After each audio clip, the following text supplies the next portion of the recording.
Nah, sekarang gue mau presentasi ya, presentasi singkat nih ya, supaya lo nggak bosan, gue akan agak sedikit cepet lah. Nah, tapi sebelum mulai gue pengen ngasih tahu dulu. Ada satu hal yang paling sering bikin gagal. Jadi kalau lo paling bikin gagal ya, gagal nih untuk SNMPTN, ujian mandiri dan sebagainya. Gue dari sering banget ngelihat murid-murid gue dan sebagainya. Gue mencari hal apa sih yang nomor satu, yang penyebab kegagalan nomor satu nih apa sih sebenarnya gitu. Gue coba-coba cari tahu segala macam. Akhirnya gue ngambil kesimpulan bahwa yang paling sering bikin anak-anak gagal akhirnya karena nggak mau belajar. Nah, tapi ingat, beda maksud gue. Bukan belajar, oh nggak mau belajar, nggak mau buka buku belajar ngerjain soal, bukan nggak mau belajar dengerin guru, bukan juga. Yang paling penting adalah gini loh, bisa aja lo sepertinya belajar, lo di kelas nih, sat dengerin guru ngomong plap plap cocot lo dengerin semuanya, lo dengerin, tapi dari 100% yang diomongin mungkin yang masuk bener-bener cuma 20%. Terus dari 20% yang ada, mungkin yang diikutin cuma 5 sampai 10%. Ya, dari baca buku segala macam. Nah, artinya ini yang maksud gua nggak mau belajar. Artinya apa? Apa yang diajarin itu dari buku, dari guru, dari segala macam yang lo dengar, bisa jadi yang benar-benar keterapin tuh cuma dikit banget persentasenya, paling 10 sampai 20% lah misalnya. Lah coba, ini kan nggak efektif ya. Coba deh, nggak apa ya, tingkat efisiensinya tuh rendah gitu. Artinya apa gini?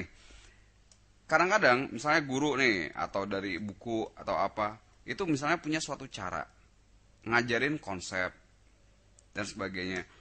Gue sering nih, kalau dari contoh gue sendiri, gue sering bilang sama anak, jangan pernah coba-coba menghafalin rumus tanpa tahu juntrungannya.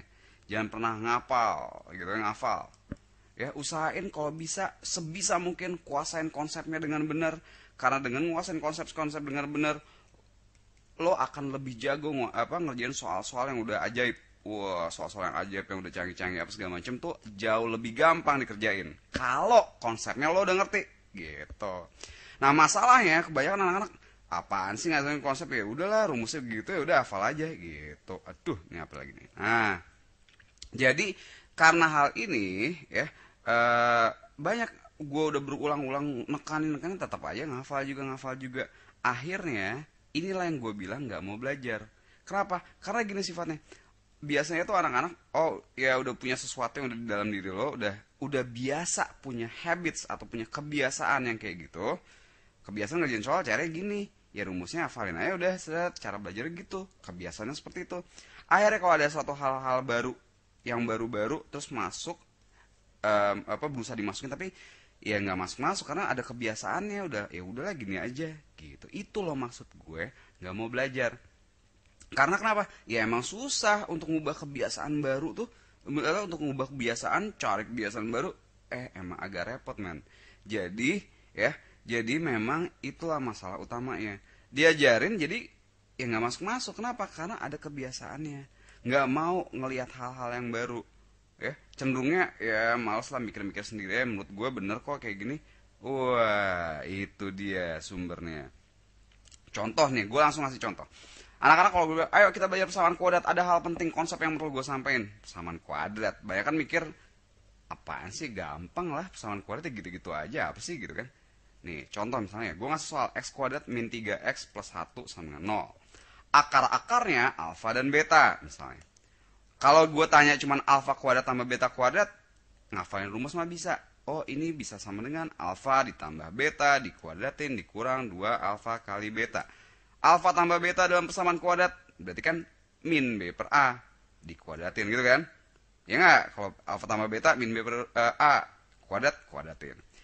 Alfa kali beta berarti apa? C per a. Berarti kali C per a. Oh ya udah, kita tinggal cari min b-nya. Oh, b-nya min 3, berarti b-nya min b-nya berarti 3, a-nya 1 kuadrat. 2 kali C per A, C-nya 1, A-nya 1. Oh, 1. Hajar 3 kuadrat 9 dikurang 2 sama dengan 7. Gampang. Kalau gini doang soalnya. Tapi apa bakal soalnya kayak gini? Ya kagak lah. Kenapa? Ingat, di sini apa ya, Expedia itu didesain untuk lo lulus ujian mandiri, USM ITB, terus SNMPTN yang soal-soalnya nanti di bagian presentasi lengkapnya gue akan lebih bahas lebih lanjut tentang soalnya tipenya kayak apa. Oke, kayaknya gampang pesan kuadrat kan, tapi kebanyakan ada yang nggak tahu kalau gue bikin kayak gini. Kalau x kuadrat min 3x plus 1 sama dengan 0, akar-akarnya alfa dan beta. Yang gue tanya sekarang, kalau gue tanyanya alfa kuadrat ditambah 3 beta plus 100 sama dengan berapa? Nah, mulai. Lah, ini apaan gitu kan? Ya, kalau lo udah bisa, bagus, sip. Nah, kalau belum bisa, inilah perlunya lo menguasain konsep. Apa coba? Apa sih yang disebut akar-akar? Ya, sebenarnya gue ngajar akan lebih panjang. Cuman, gue langsung aja ya, karena ini presentasi singkat. Namanya akar-akar, ya, yang namanya akar-akar coba dari x kuadrat min berapa nih? Min x min 6 sama dengan 0. Akar-akarnya berapa? X min 3, x plus 2. Faktornya gitu kan, berarti akarnya 3, x sama dengan 3, x 2 nya sama dengan min 2 gitu ya. Namanya akar-akar gini kan. Nah sekarang, apa sih sebenarnya yang disebut akar-akar ini? Akar-akar itu adalah suatu nilai dari variabel ini nih, si x dalam hal ini, yang kalau lo cemplungin lagi ke persamaan awalnya, dia memenuhi persamaannya. Jadi kalau x ini lo cemplungin ke sini, iya dia bakal sama dengan 0. Ini juga kalau lo cemplungin bakal sama dengan 0. Cobain aja. 3 kuadrat 9 min 3 min 6. 0. Min 2 kuadrat 4 min 2 jadi plus 2 min 6. 0 juga. Jadi akar-akar tuh konsepnya kayak gitu, man. Kenapa penting? Nah, ini dia. Katanya nih, alfa dan beta kan akar-akarnya ini kan? Ya enggak? Kalau dia katanya akar-akarnya ini, berarti, ya, lo lihat tadi, kalau ini gue cemplungin ke dalam sini, gue masukin lagi, ya kan, ini kan jadi 9 kuadrat sama 0 dong, ya enggak? Kalau 3 itu akar-akarnya dia. Kalau gitu, kalau ini akar-akarnya alfa dan beta, seharusnya kalau gue masukin alfa harusnya memenuhi dong sama dengan 0 dong, karena alfa adalah akar-akarnya. Ya iyalah, kalau gitu cemplungin deh alfa ke sono. Jadi alfa kuadrat min 3 alfa plus 1 sama dengan 0. Ini akan berlaku. Kenapa? Karena alfa adalah akar-akarnya. Maka kalau dimasukin cemplungin sono, ya sama dengan 0. Gitu ya. Nah dari sini gue bisa bikin alfa kuadrat sama dengan 3 alfa min 1. Min 1 ya, sorry. 3 alfa min 1. Setuju? Setuju. Harus dong ya kan, dari sini bisa. Kalau gitu, kalau yang ditanya ini alfa kuadrat plus 3 beta plus 100, maka alfa kuadrat ini kan sama dengan, dari sini kita lihat, sama dengan 3 alfa min 1. Ya kan boy? Iya dong, ya kan? Kalau gitu, yang ditanya ini, si alfa kuadrat sama dengan ini, maka sekarang yang ditanya bisa jadi, karena ini sama dengan ini kan? Nih, sama. Ganti aja situ, cemplungin lagi, ganti nih. Berarti yang ditanya itu 3 alfa min 1, ditambah 3 beta, ditambah 100. Berarti sama dengan 3 alfa tambah 3 beta. Berarti 3 kali alfa tambah beta kan? Ditambah 99. Alfa tambah betanya berapa? Alfa plus beta, dari sini kita lihat min B per A. Berarti kalau gitu min dari min 3. Berarti 3 ya. Berarti 3 kali 3, 9 ditambah 99 sama dengan 108. Oke? Nah, itulah pentingnya nguasain konsep. Banyak banget contoh-contoh ya yang kayak gini nih, yang penting untuk lo kuasain. Nah balik lagi ke masalah kita ya, di dalam permasalahan ujian mandiri USM ITB, kayak SIMAK UI, UGM dan sebagainya, atau di SNMPTN gaya baru ini, itu memang soal-soal didesain untuk lebih ya, untuk menyaring saringan gitu.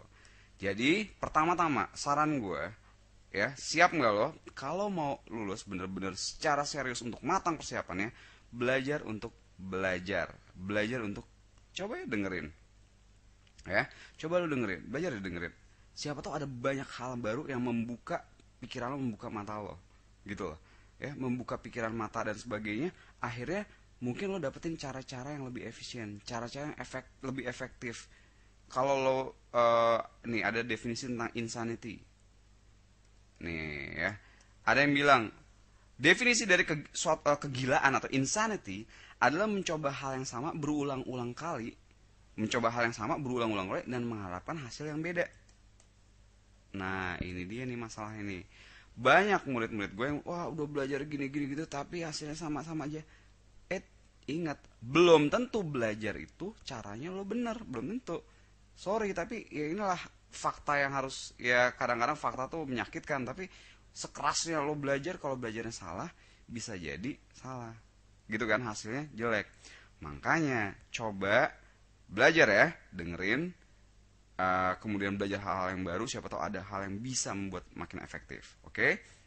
Nah, di awal gue ngasih tahu itu musuh nomor satu penyebab kegagalan adalah itu tadi, nggak mau eh, dengerin atau tertutup, pikiran lo tertutup, ya tidak terbuka untuk hal-hal yang akhirnya mungkin bisa membantu lo untuk membuat sesuatu yang berbeda.